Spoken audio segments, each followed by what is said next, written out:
You actually touched on a topic that was actually the lead on my next question. When it comes to history, it's very interesting of how different movements are represented, which ones are remembered, which ones are not. Like if you were to look at um, the the Chicago riots, there's back in the, I believe it's the 60s. Not There's a lot of different pieces on it, but not a lot of um, there's a lot of different pieces on how those riots were and how they were shown in pictures and in photos, um, but not about the movement itself and what it kind of represented. But you just have the protest itself. And so when it comes to the anti-lockdown protests or the movement itself, will it be represented at will it be sorry will it be represented well, or will it be even remembered at all when I it comes think to, it will because you be even said it was a remembered. footnote. I think I think it will be remembered, and for this reason. So, I mean, Europe is really suffering with these. I mean, I was just hearing this morning on the radio that Germany is going down into lockdown again.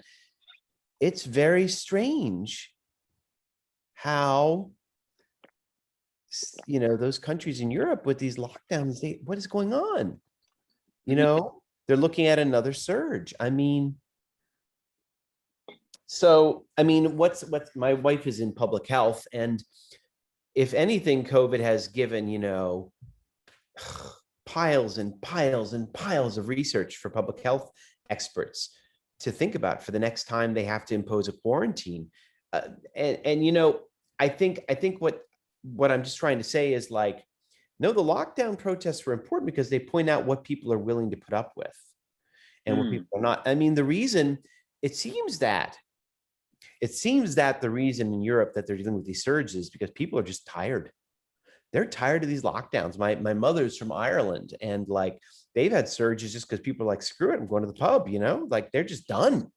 And Mhm. so the message is that you have to be very careful and calculating about how extreme this lockdown can be and how long it can be, because it Mhm. can backfire. And so Yeah. these protests, if anything, are a helpful reminder that you have to be careful. You have to think. And you can't shut people's lives down. If you shut people's lives down too much, it will backfire in other ways. You know, you just have to be careful and thoughtful about that. And there has to be Mhm. some kind of middle ground. Mhm. So I mean, I'm not sure. The protests won't be remembered for any gains that they made for themselves, but I think as a symptom of something and as a sign of something, yeah, I think they will be remembered. I would love them to be remembered as an example of the futility and outrageousness of our gun laws, like that you need a Mhm. stupid gun to make this kind of a message. I mean, that's ridiculous, but Yeah. I'm not sure Mhm. that's going to happen.